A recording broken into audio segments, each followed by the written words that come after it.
tayo ang lahat para sa ating panalangin.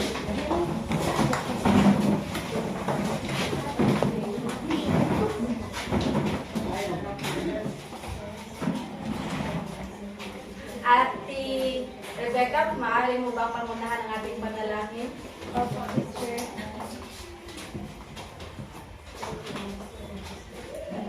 Magdasal tayo. Angel of God, my guardian dear, whom God's love meets me here. Ever this day be at my side, to light and guard, to rule and guide. Amen. Bago tayo magsiupo, sumayaw at kumanta muna tayo lahat. Gusto niyo ba yung mga bata?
Okay, bago kayo magsiupo, tingnan niyo muna yung paligid kung may basura ba.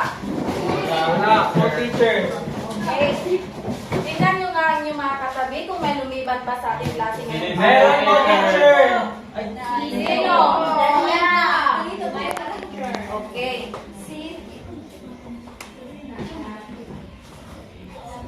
So, bago natin simulan ang ating talakayan ngayong umaga, babasahin ko muna ang ating mga alituntunin. Una, maging magalang sa klase. Pangalawa, huwag magingay at makinig sa guro. Pangatlo, itaas ang kanang kamay kung gustong sumagot.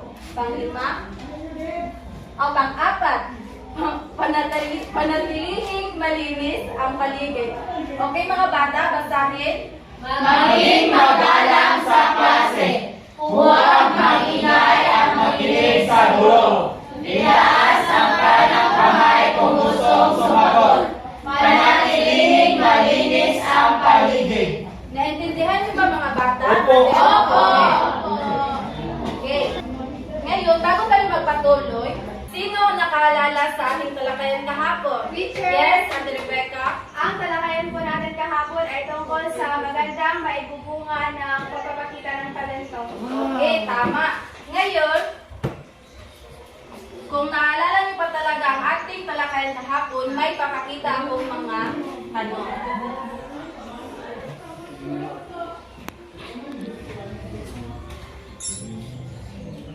Okay? Sa unang tanong, sino gustong sumagot? Ang aking talent. Aling talent? Ang aking talent. Ano yung talent? Yes, Ate Martin. Ano yung talent? Ang aking talent ay nakapagpapabuti ng aking kapwa-tao. Check po, teacher. Tama. Sa ikalawang tanong, yes, Lamela. Nawawala ang tiwala ko sa sarili kung ako'y nagtatanghal ng aking talento. Ako, teacher. Ano? Teacher, ako. Yes? Okay, tama. Diretso. Dave. Lumalakas ang aking loob kapag marami ang nasasayahan sa aking talento. Check, teacher. Okay, tama. Ang lahat ng sagot nyo ay tama. Ngayon, may ipapakita ako mga larawan.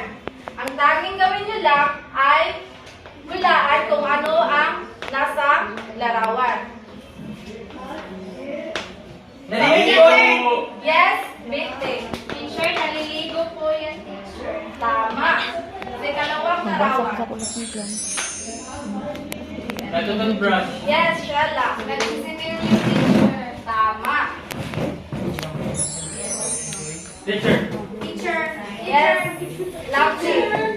naghuhugas ng kamay po. Tama. Sa apat na larawan, yes, Benny. Naglilinis ng tenga.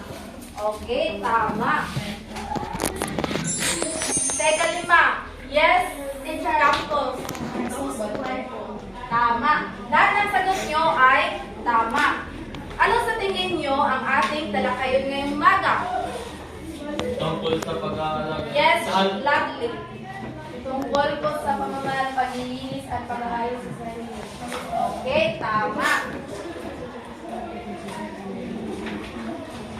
Natin ipagpatuloy ating klase, babasahin muna natin ang mga layunin ngayong umaga. Nakapagbigay ng halimbawa ng mga pamamaraan ng paglilinis at pag-aayos sa sarili.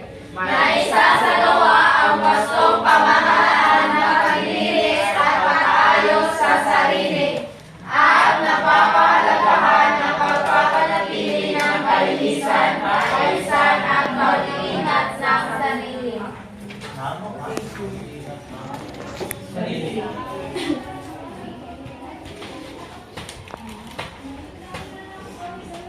Okay, ngayon, may ipapakita akong video. Ang tayong gawin nyo lang ay intindihin kung ano ang sinasabi o ipinapakita sa video. Naintindihan nyo ba mga bata? Opo!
Okay, mga bata, naintindihan niyo ba ang ipinakita kong video? Opo. Okay, dahil naintindihan niyo, magtatanong ako sa inyo. Okay, tungkol saan ang ipinapakita kong video? Yes, Marvelia. Ang pinakitang video mo, teacher, ay tungkol sa paglilinis at pag-aalaga sa sarili. Okay, sino ang nakapagbigay ng halimbawa sa wastong pamamaraan ng paglilinis? Yes, Rohana. Pagsusuklay ng buhok po, teacher. Tama.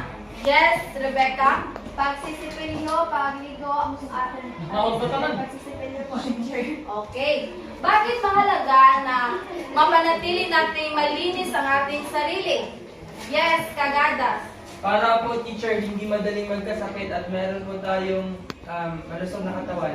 Okay. Ugaliin natin na malinis at maayos ang ating sarili upang maging presentable tayo sa mga tao at upang maging malusog tayo. Mabango, teacher. Okay, tama.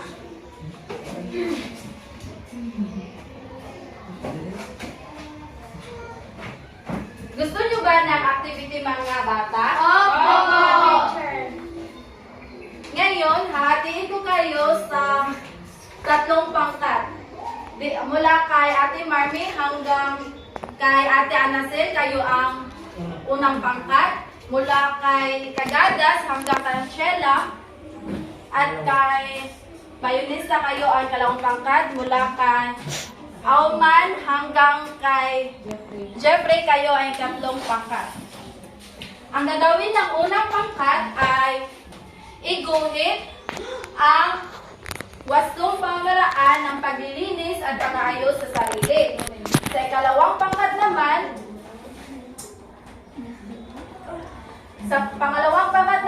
isulat kung ano ang ipinapakita o ipinapahiwatig sa mga larawan na ibibigay ko mamaya.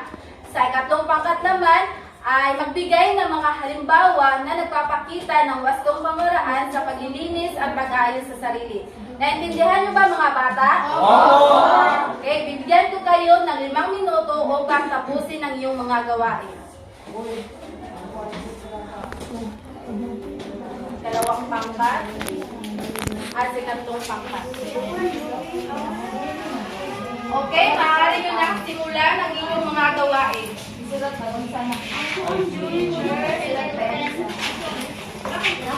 Teacher, mag-form po ba kami ng circle?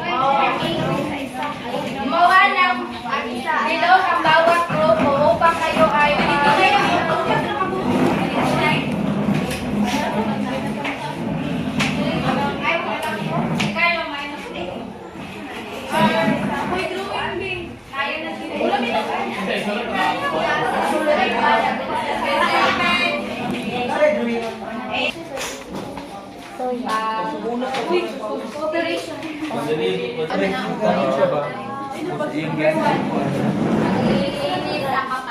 Duha ang answer, magpupunit ng pag... Bumuhat ng isang larawan. Oh, mga gawain bahay. Pakikita ang iyong mga sagot. Nasaan po pandigin, teacher?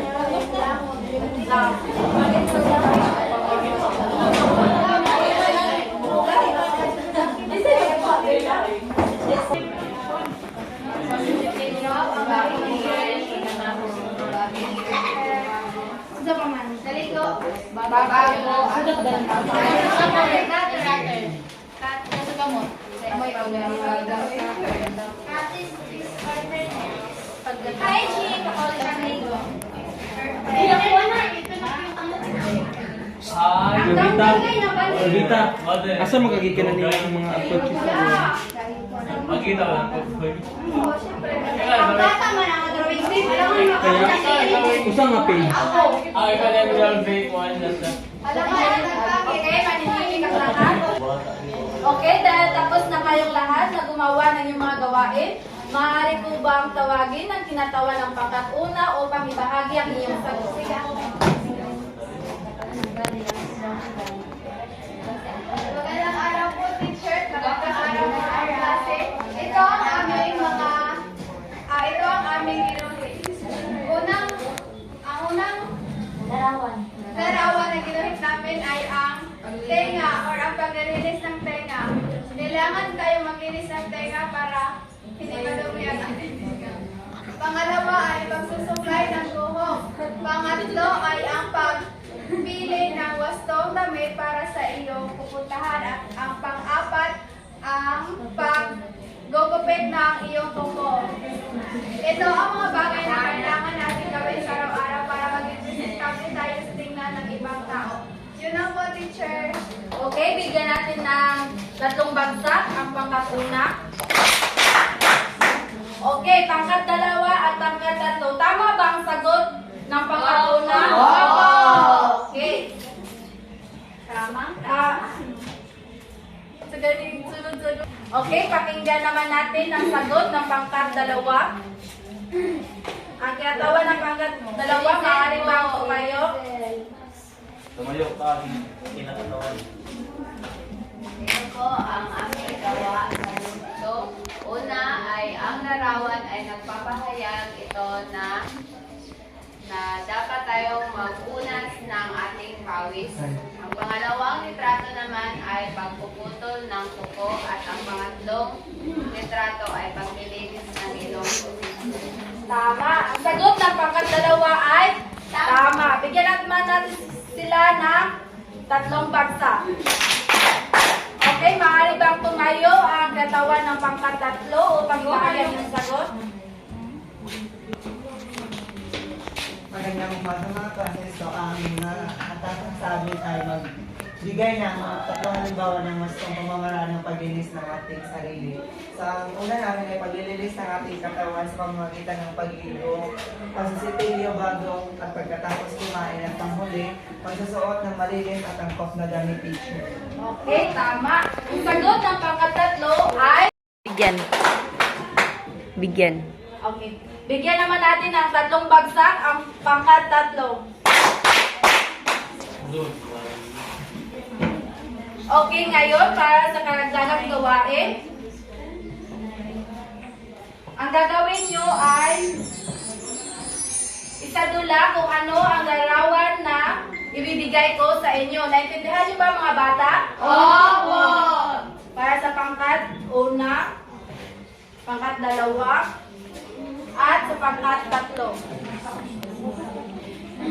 Para sa rubric na inyong gagawin, una, wasto ang ipinapakita impormasyon sa dula.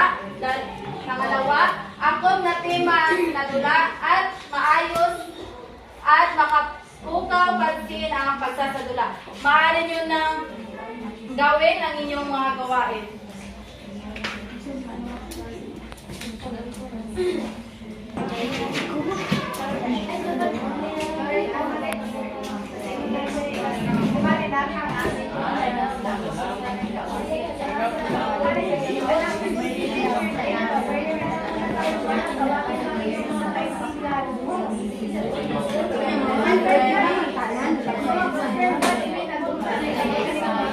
Go.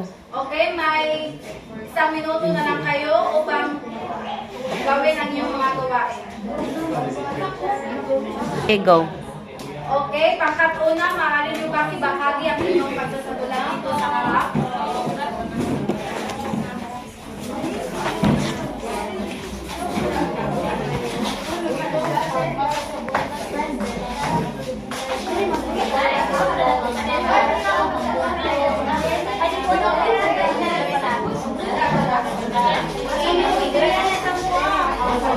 Maaari nyo na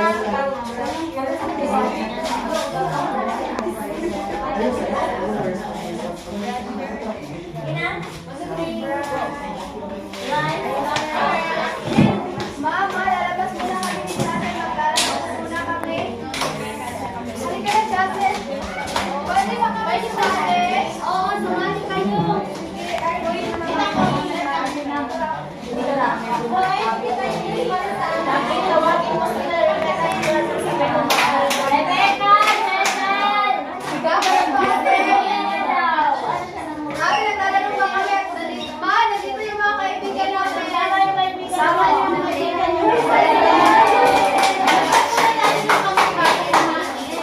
Bakit maghugas ng kamay? Para malinis kasi naglaro kayo, di ba madumi yung Hindi naman po madumi yung kamay namin. Kailangan pa din natin hugasan. Okay po. Okay po. Okay po.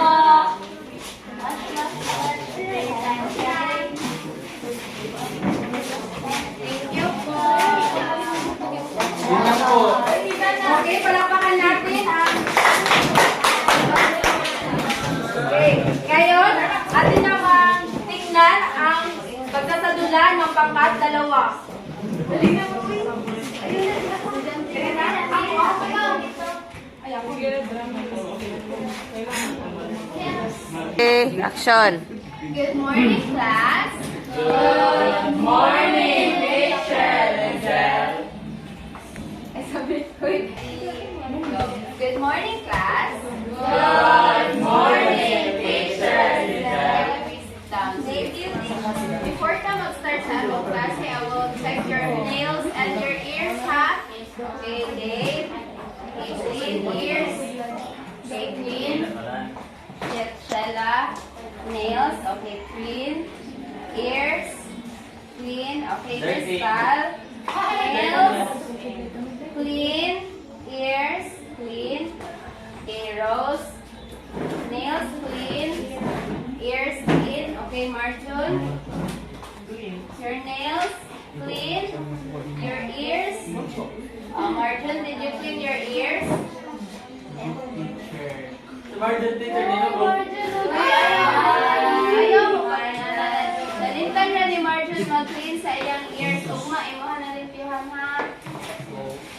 Sige. So, mag-klase na punta.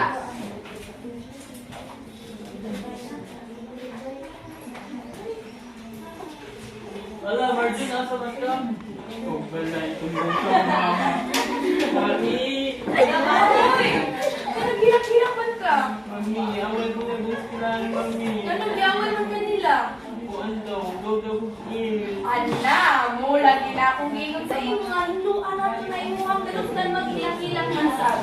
Hindi ko ganahan, Mami. Tawa umma. Imo lang inyuhan kay i-check na po na ni teacher. Sabot? Okay, palakpakan natin ang pangalawa. Okay, ngayon, pangkatatlo. Mari nyo bang ibahagi ang inyong pagkakatula dito sa harap? Pangkatatlo. Ikaw na kanta na.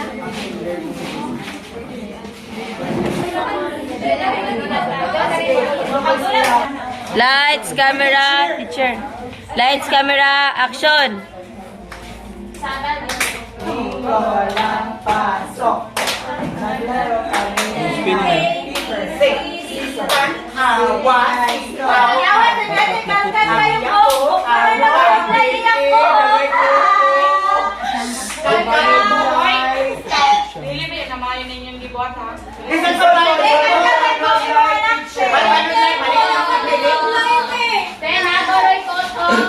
di mo na nagkilit ko to. Go, sige, iwalay sa ulay. Para hindi na kanila po yung saway-sawayon ha. Kailangan na tumamunday kay para wabata o presentable tatanawon ha. Sa Ma'am, naslay na kahap, walay suklay, doon kay teacher. Dili maglakaw-lakaw mga walay panuslay ha. Para nilis na kasi igulo na nito mga classmates. Go. Okay, palakpakan natin ang pangkatatlo. Para sa nakuhang, manahimik ang lahat.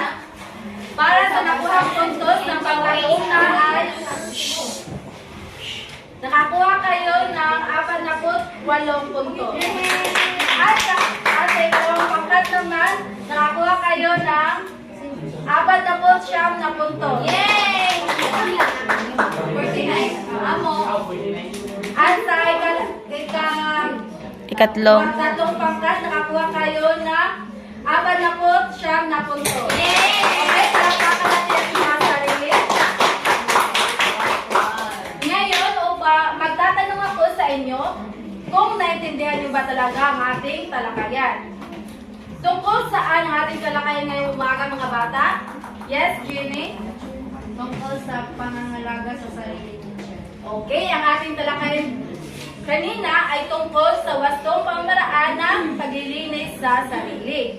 Bakit mahalaga na mapanatili natin na malinis at maayos ang ating mga sarili? Yes, Sheila. Para presentable po tayo tingnan at mabango din. Ano pa? Yes, Rivera. Upang makaiwas sa namang uring sakit po, teacher. Okay, tama. Lahat dapat marunong tayong maglinis at mag-ayos sa ating sarili upang maiwasan natin ang mga sakit na maaaring dumapo sa atin. Naintindihan niyo ba mga bata? Okay.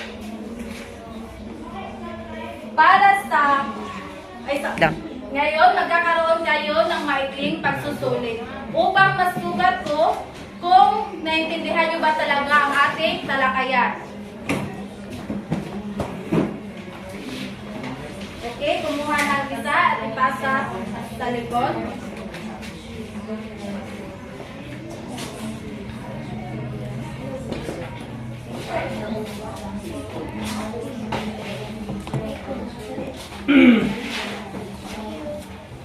Okay, bibigyan ko lamang kayo ng 5 minuto upang tapusin ang inyong gawain. Kung sino man ang hindi makakatapos sa 5 minuto ay hindi ko natatanggapin. Naintindihan mga bata? Opo, teacher.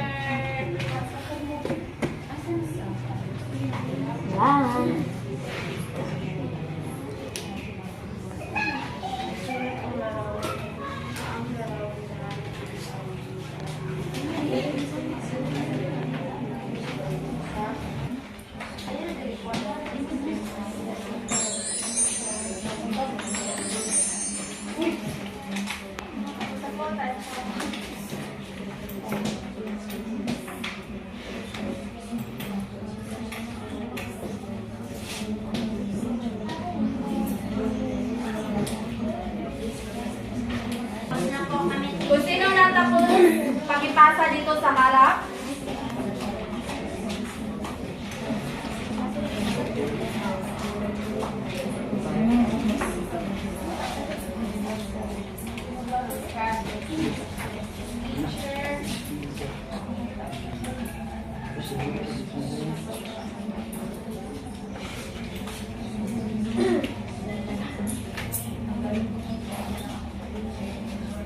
Okay, tapos na ba ang lahat? Yes, miss. Naipasa na ba ang lahat ng papel dito sa harap? Opo, teacher. Okay, magaling. Para sa inyong takdang aralin, pasa nyo to bukas. Ilagay sa inyong kwaderno, magtala ng mga halimbawa ng mga kagamitan na maaaring gamitin sa paglilinis at pag-aayos sa ating mga sarili. Naintindihan mga bata? Okay, magsitayo ang lahat. Paalam na mga bata.